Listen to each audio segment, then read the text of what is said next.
Whoa, making a video. Yeah, it's still fall and winter.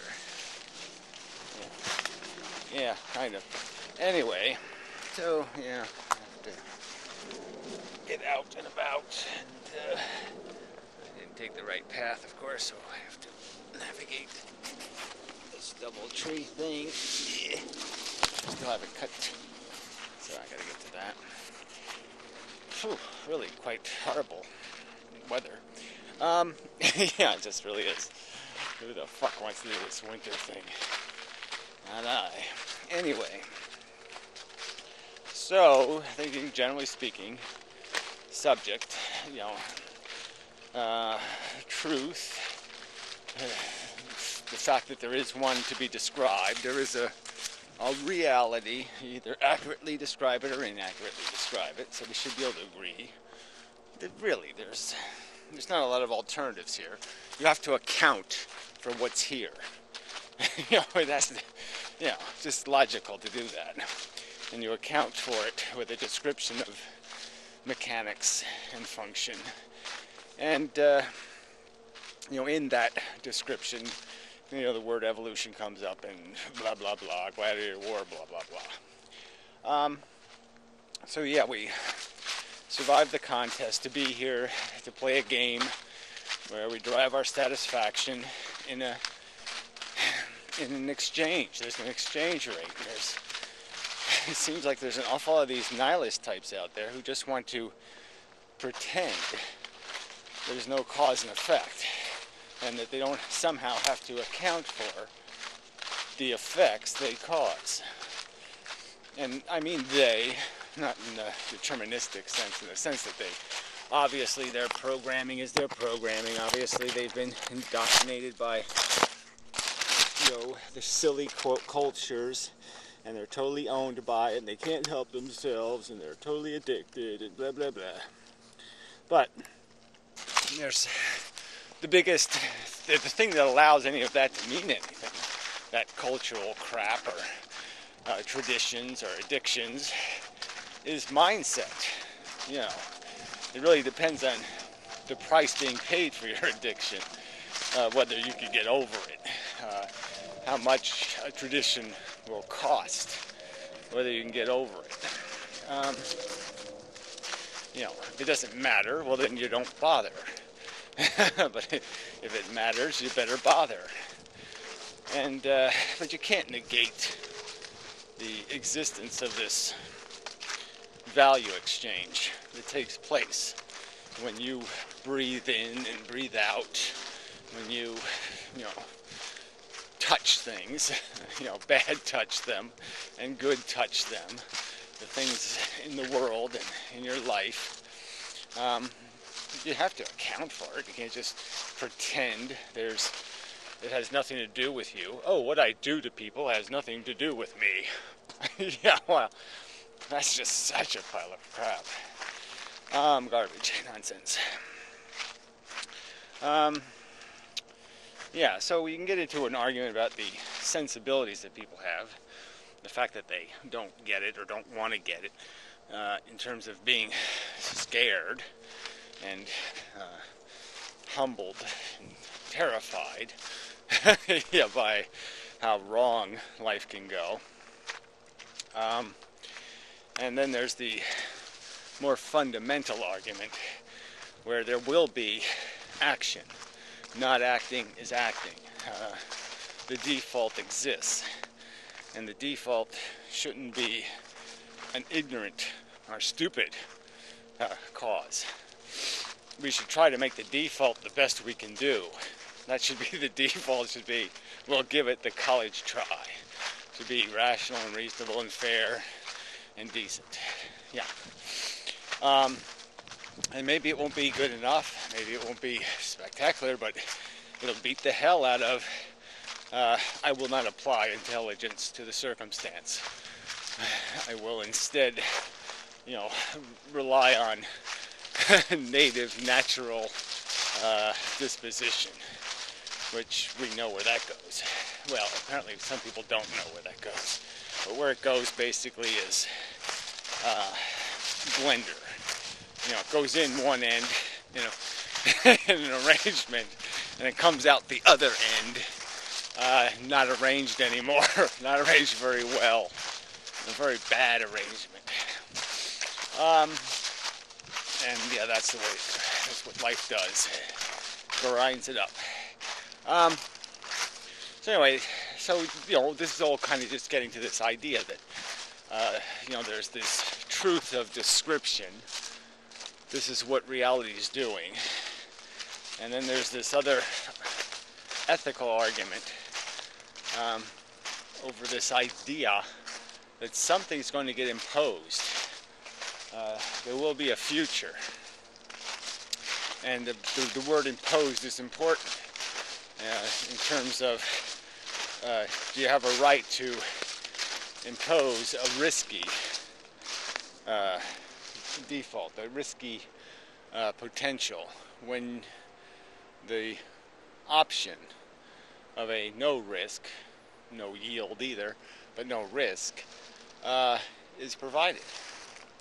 And it's really, fundamentally, that's the, you know, so there's the imposition argument, and then there's the description of the natural reality as something more realistic than rainbows and sparkly sunlight and mush, you know, that somehow makes up for the worst of it. So anyway, be back, probably, maybe, potentially. It's nasty out here. Oh, back. So anyway, we're getting to this objective idea of a description of failure by some, you know, reasonable standard, the best standard we can develop. Let's say the one most likely, you know, more likely, best likely, yeah, to be the truth. What the super intelligence would say. So that's another way to look at the maximized result, is what would the most intelligent thing creatable understand the truth to be. It's a way of recognizing that yes, there must be an absolute answer. You know, there must be a right answer, a righter answer. And you know, that's what we're trying to achieve, is something that's durable logic. I guess that might be even a good subject. It's just the difference between, you know, durable, hard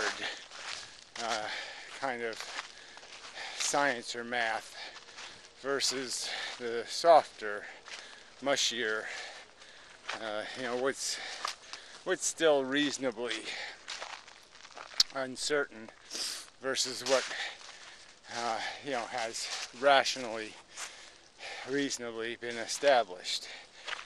And I think that's a good starting ground, is just to go with kind of the hard facts and say, let's work from that foundation and see how much of this mush that people are claiming to be subjective, still in the reasonable disagreement range, isn't really reasonably disagreeable.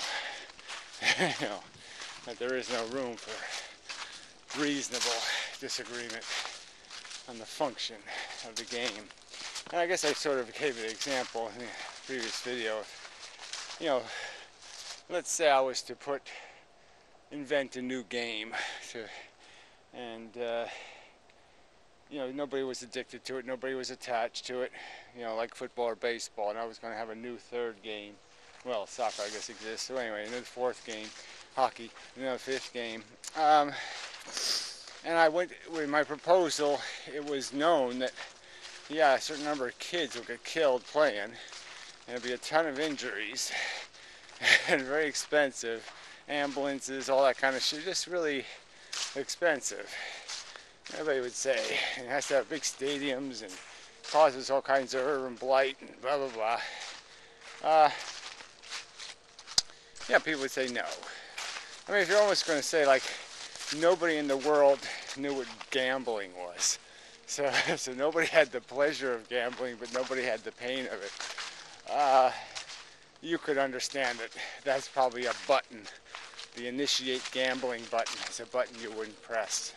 Even if you're a guy who really likes it, I think you could understand, oh yeah, but this is just too messy, way too expensive. It's like alcohol. If I was to create something new that nobody was addicted to, nobody had, you know, fun personal experiences with,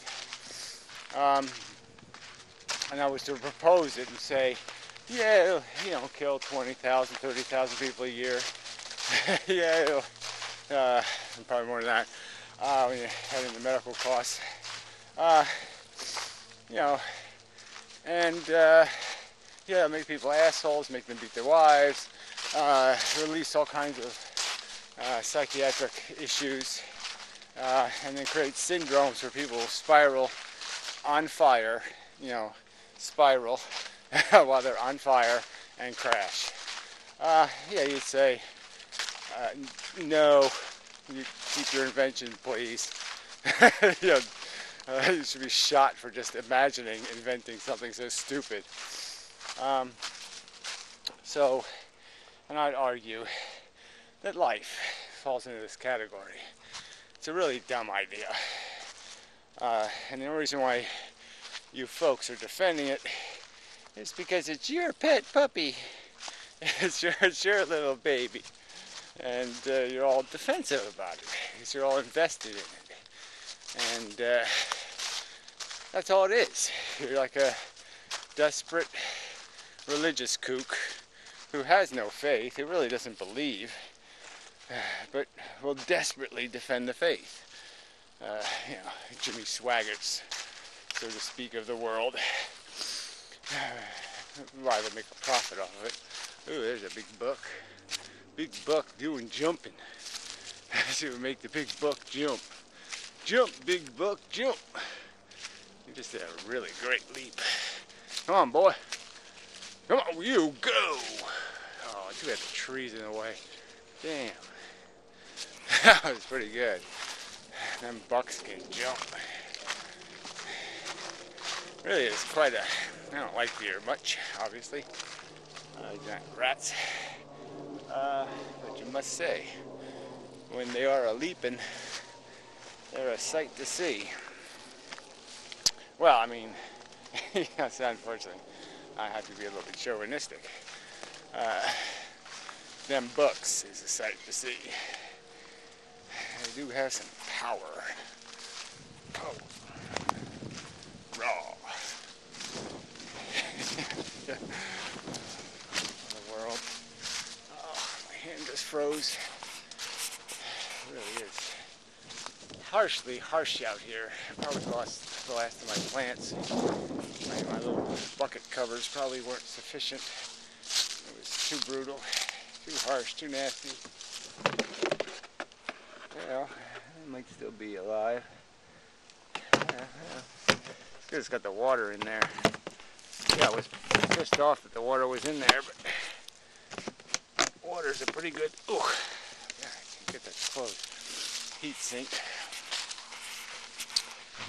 Somebody doesn't know how to, you know, properly cover things. I think they're still alive, yeah.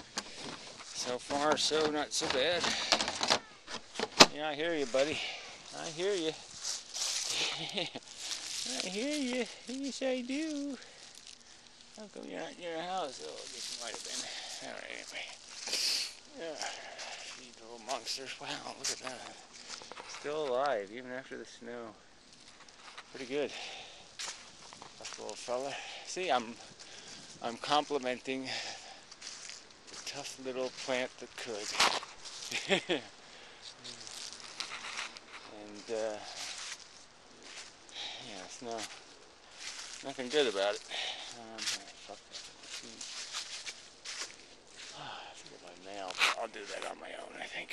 Oh man. Frozen, I say. Okay, till next time. Sorry. I mean, sorry for, I do get a little waste timey.